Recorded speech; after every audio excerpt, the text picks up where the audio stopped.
Have you thought of this agentic term that everyone is using these days? It comes up in like every conversation, I'd say at the moment. People say agentic. And I say, what do you mean? What do you mean agentic? Are you just using that in place of AI, which you were using last year? Yeah. And what is scary about the term agentic is that it literally means people are replaceable. So Mm. the term agent comes from people with a title of agent working for different companies, right? Yeah. Agent like for security, agent for, I don't know, IT support. And then you take them into agentic concept, it means you can automate what someone as a human being was capable of doing. Mm-hmm. Mm-hmm. So whensoever you can rely on an agentic workflow within one part of your business, that part of the business is not going to have an employee, Yeah. Yeah. right? And I am rooting for the day where sales and sellers, they're not going to be replaced by agentic, because Yeah. but enablement is an easy division to be agentic. Mm-hmm. I can Yeah. Certainly now. exactly, I can easily back myself up. I was on a conversation with a well-known training company starting with W, and it was February 2025. And the lady said, she was interviewing me for an article that they were writing. She said, "Who do you think AI is going to be replacing, sellers or the managers?" I said, "No, enablement." Mm. Fast forward, pretty much every company that we've been talking to and we've been selling to who went through layoffs or restructuring, enablement was slashed. Yeah. Not managers, not sellers. I mean, Mm-hmm. the concept of putting someone into a pit because of their performance, that's different. I mean, you can let Yeah. them go because it's been always the case, right? Yeah. But it's kind of sad to see that the enablement people didn't see that coming. Mm-hmm. Uh, Yeah. they were taking it for granted, thinking, oh, if I show that I'm busy, if I show that I'm running 10, 20 people's sessions by filling up the calendars of the reps, Yeah. it means that I'm protected and I'm going to stay around. And then all of a sudden, you are in a board meeting with the CRO or a new CEO saying, okay, who's contributing to the 10 million sales target that we have? Yeah. Show me their sales target. Show me their target, Yeah. right? And I was the first one saying back at my previous company, give our enablement person a sales target.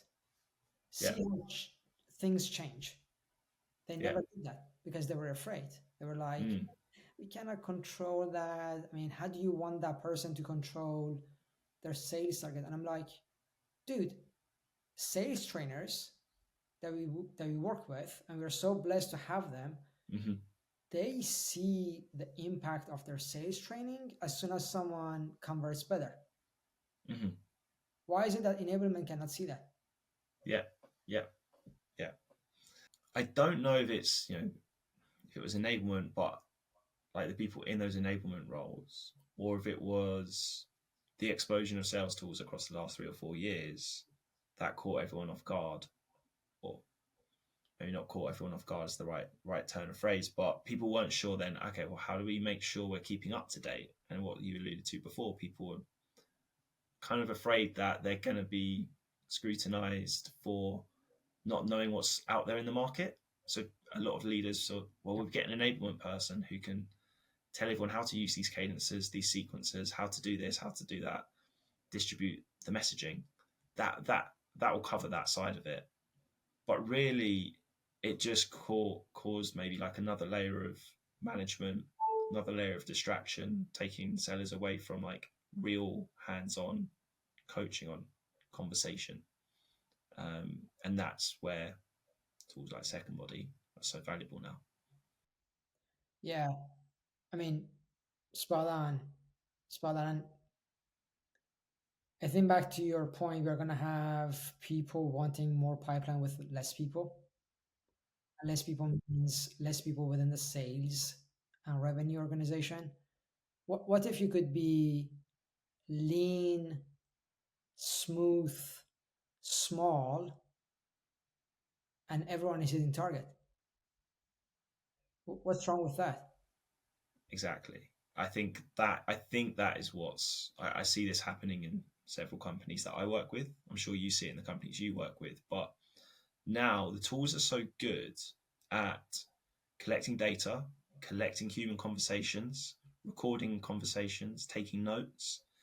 If we can set those up correctly within an organization to push all the right information to the right CRMs, to the right marketing teams, to the right leadership, to the right management, everybody suddenly has less admin and more time just to speak to people and a better feedback loop on all of those conversations. So people are performing better. And so there's smaller teams, bigger targets. And most of those people are happier. Obviously, I mean, they're happier because they're making money. Exactly. That's why people went into sales. I mean, it's all about money, mate. It's all about, do I have to worry about my quarter because I've got so much to do and I don't know where to start? Or is it like I've got so much clarity as a rep in terms of what I need to do, how tools are helping me, where do I need to spend my time on? Because I'm very confident if I put the job, put the work in, I'm gonna hit my targets, right? I remember I was talking to reps back then, and they were like, "We don't know which tool is to be used, and we were just told to use it, right?" I mean, you remember back then, Salesforce was a thing because no one was taking the time to fill that up. It's now agentic. You go through Fathom or another call recorder, you use something like Scratchpad, it would fill up your complicated, um, boring, not sexy fields. And then all of a sudden, you've got clarity, you've got visibility over what's being said, right? So reps don't spend their time on some of the stuff that they cannot even consider as their job, right? So they're spending more time on conversations. They're spending more time with prospects. They're spending more time thinking about what kind of email they should be writing. Um, and obviously, they're going to be making more money. I mean, at least as a CRO, I would be expecting them to make more money because I'm taking the time that was being wasted from them and giving them back time. So my expectation as a CRO is going to be very, very high, right? If I've got a team of 5 and I've got everything for them, the likelihood of them not hitting targets, despite having the right ICP, the right product, the right messaging, I mean, it's going to be the sales reps' fault. So all of a sudden, what happens is that average reps, they get out because they cannot fake it anymore. I was busy. I was doing a lot of stuff. And then you end up having like A players. Yeah. And that is where it's where CROs, sales leaders, companies have always wanted to get to. Everybody wants to just keep their A players, and you get to a certain size of team, certain size of org, and it becomes harder and harder to keep everybody to a certain standard. But you need a bit of a big, you need some more revenue, so you need that extra. Maybe you need that extra headcount, and that doesn't have to be the case anymore. Yeah. Before people go and hire, often we just challenge them on: do you need to hire? Like, what is that going to actually add? Yeah. Let us look at two or three tools, and we can probably actually get your existing A players 20, 30, 40% more capacity to just speak to more people, and then they end up handling more deals. Right on. And that the purpose of this recording was to actually learn a little bit more about SecondBody. And I know I've already spoken a lot about a lot of good things, but I love SecondBody, as you know, Omid. So It's mutual. what What's the look, I love the concept and like helping, I guess, helping reps practice and improve their conversations. You're using AI to help people get better at human conversation and supporting that. Before we dive into like maybe more details, like what was the story and like how you came up with the idea and what's the, in your words, what's the problem you want to be solving? Yeah, I mean, first and foremost, SecondBody came to me. I didn't invent SecondBody. I was a sales director at my previous company, um, and there is this Broadway actor based in New York who reaches out to me on LinkedIn, and he says he's got a concept, a software that has been built for Broadway actors, that was built during the lockdown during COVID time. So they were supposed, or they were using the software to practice their lines before they go on stage, to be paired with the top actors to learn from them. And it was purely conversational. And back then there was no AI, right? It was just done through the software. So I did fall in love with the concept. We did a pilot with a handful of my reps. And 9 weeks in, I saw that my reps, they kept asking for more from that platform. Hey, can we put this second body? Can we do another training? And they were getting better. They were literally getting better. Our sales cycle was getting shorter. Our average contract value got better. I can tie it back. There was a correlation. And I used to get along with that original founder, Arla. Um, we continued chatting, and at some point he said, "Hey, do you want to join me?" And I resigned, and I joined him full time. And for different reasons, he had to move on, so he trusted me with the CEO role. I took over. I hired away the top engineers from my previous company, and I realized I am building a solution to my own problems as a manager, as a rep. And I think one of the things that has happened to me, and I've been very fortunate to have that, is that when you build something that is so moldable and you can tweak it based on the exact kind of pain that you're experiencing every day, you become the first customer of the platform. And if you're not happy with what you're building, you better stop selling it. Yeah, yeah, So, one of the things that I keep telling my product team is if you guys cannot convince me that this flow is going to be smooth enough for me as a user, I'm hmm not going to be able to pitch that. So, yeah, long story short,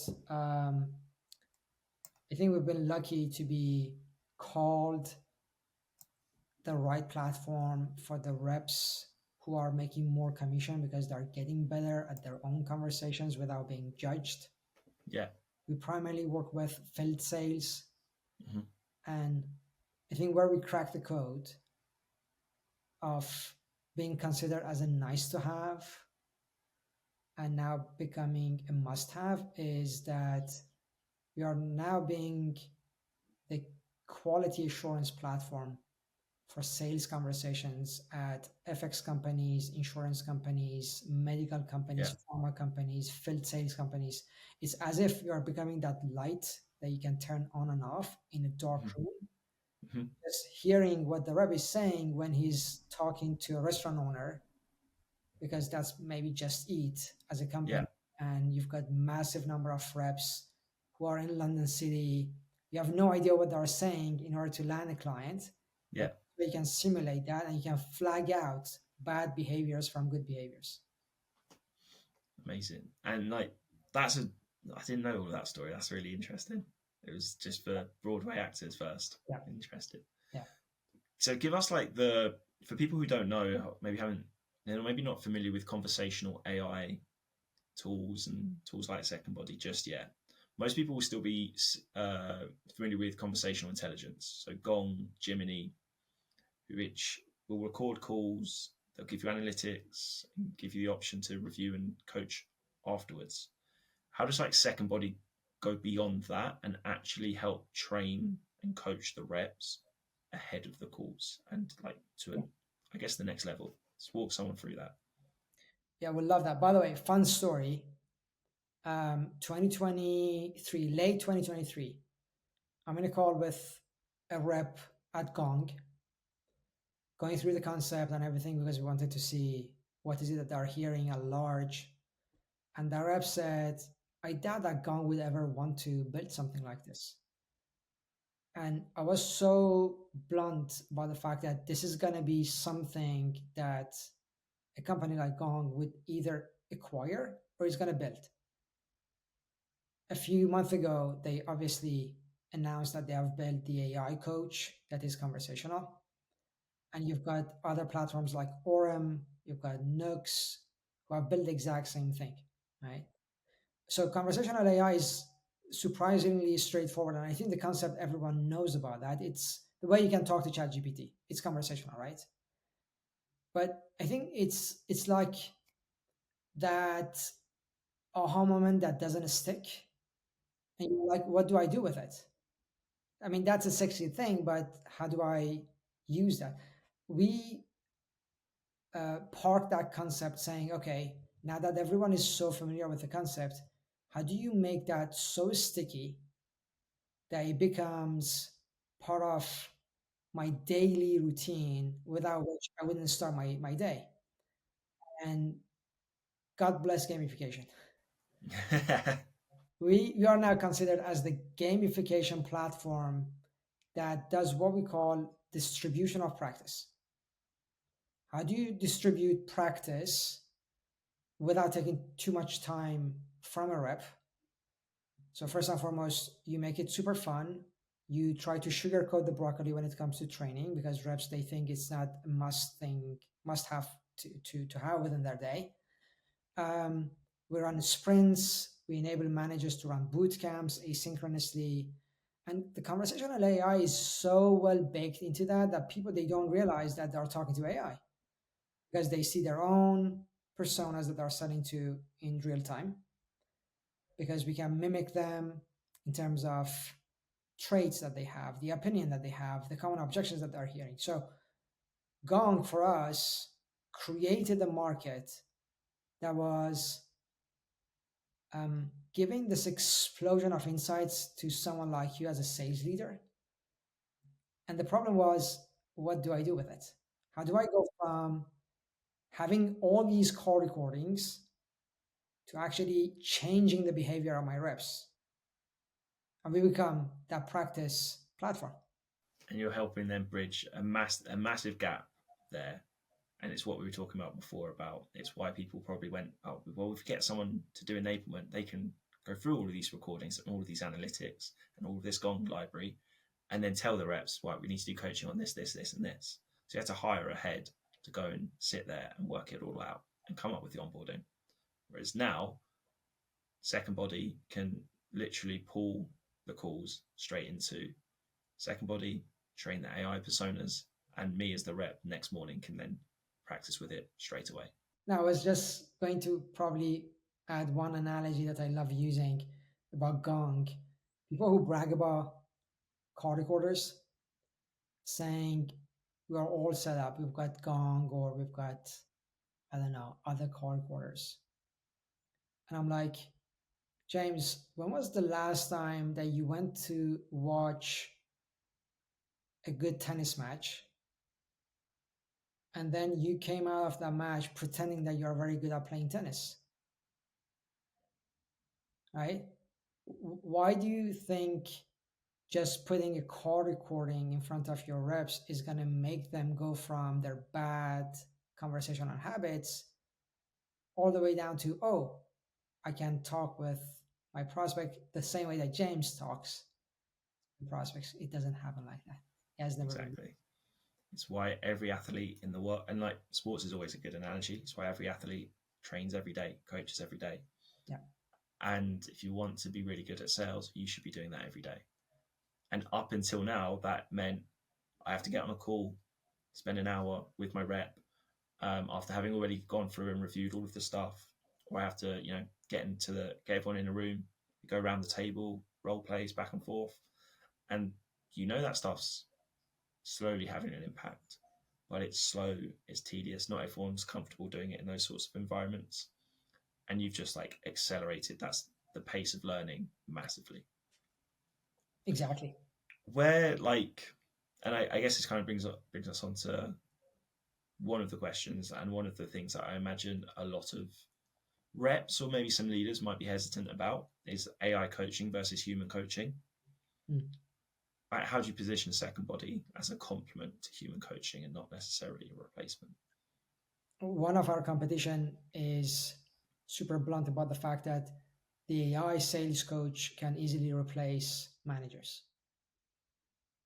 And we were like, no, first and foremost, because you cannot replace James in a coaching call with me where I can see the empathy that he has, the way he would unpack the situation for me. It's not replaceable.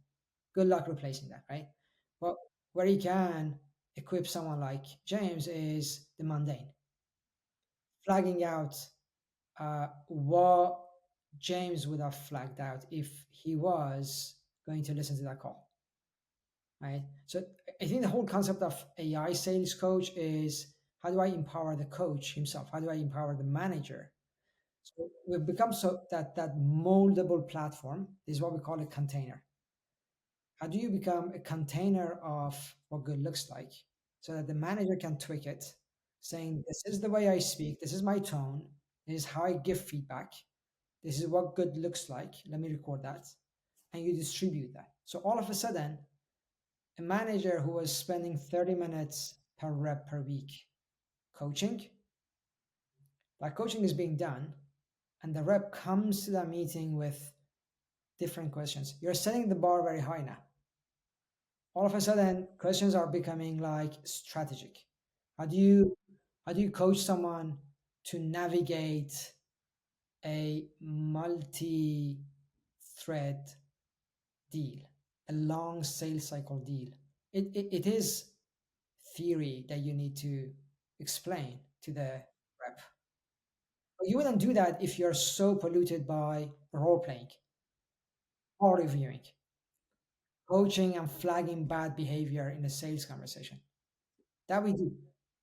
Don't worry about that anymore. Just go spend more time, more quality time with Omid because that rookie sales rep needs more of empathy and probably a better one-on-one. Yeah, and like that, I think that's the such a valuable thing, and like it's really like having used it myself, it is extremely impactful as the leader, as the manager.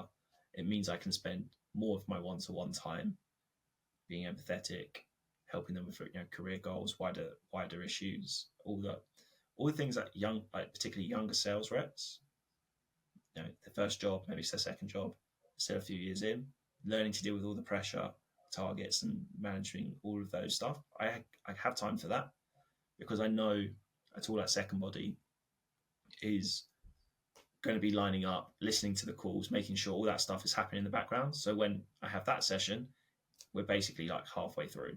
We're all the prep and stuff is done, and the reps already done a load of training. They can do more. I can start to see who's got a real appetite to upskill and all that type of stuff. Just getting on to like maybe some of the finer details that I'm sure some people would love to know. What's like the pricing and I guess accessibility? Do you have to be very technical to like set this up to get it to link into like I've got an onboarding and a training program right now. Like it's going to be really long and complicated to get SecondBody to work alongside that, or is that really easy? And I assume some people always hear AI and they think, oh, it's going to cost loads. Yeah, I mean, the goal of using AI is to make it more affordable and more cost effective. Pricing for us, um, we're doing it in a very different way. It's not per license, per seat, or per admin. You have unlimited access to the platform, so you can add and remove people on and off. Mm-hmm. You're paying for the number of minutes that reps are actually practicing. That's the real value that we have. Amazing. Right? So we are basically you are paying for a prepaid package of, let's say, 24,000 minutes across the year. you distribute that across different reps. Maybe one rep is going to consume way more. Why do we need to pay for a license that is never being used? So we're the first people to do that. We've been running it for the last 2 months, and it's been giving way more freedom to our customers.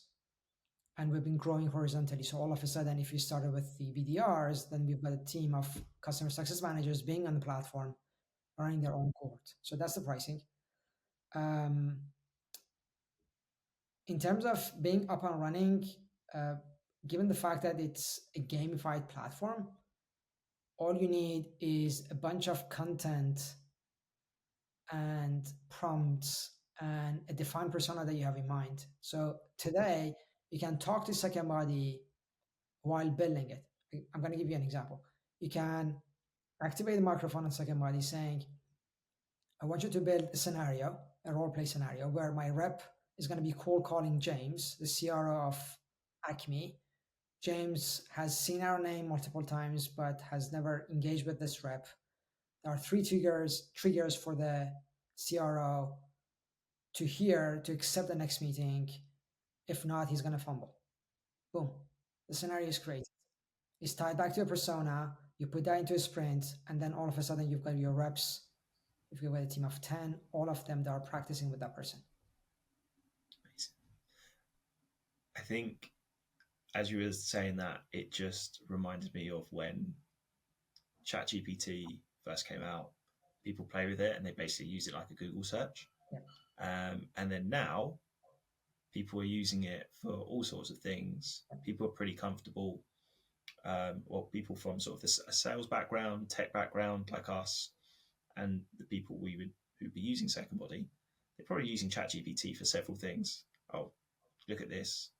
Give me a better phrasing for this email. Help me with this. Double check this. All that type of stuff. And people got very comfortable being able to have like give it those instructions just by kind of talking to it. The ability to do that in SecondBody, I could just probably create my SecondBody account and then just in a day, maybe less than a day, just go through all of my personas, all the training scenarios, just telling it what I need, and then I'd have a foundation There you go. that is not that intimidating. And At it's a all. huge, huge impact quickly. At all. Funny enough, James, to back you up, uh, the power users that we have are the A players of the company Mm-hmm. because they realize, oh boy, the market is not giving me those hard conversations because I've cracked the code. I know Yeah, exactly what to say and how to land this. But let me make this make it harder yeah, because I'm level of my game. amazing. A players performing even better, and that's going to rub off on everyone else There you go. and upskill the entire revenue org. And that is what CROs are looking for these days. It's like what we said at the start. We went through a period where everybody was trying to do more with less, but they ended up getting less with more, and now they can get more performance with less headcount, and that's the goal. Exactly. Exactly. I think 2026 is going to be a different year in terms of the stack that you're building and how people are going to be spending their money. So I'm sure we're going to be steamrolling a bunch of old boys in the market. Thanks for having me. Hey, Omid, great to have you on. Great to see the progress you guys have made. Thank you. I wasn't aware in the change of the pricing, so I'll be probably giving you a call next week about some customers, and we'll go from there. But pleasure having you on as always. God bless you, my man. Thank you for having me. Cheers. Cheers.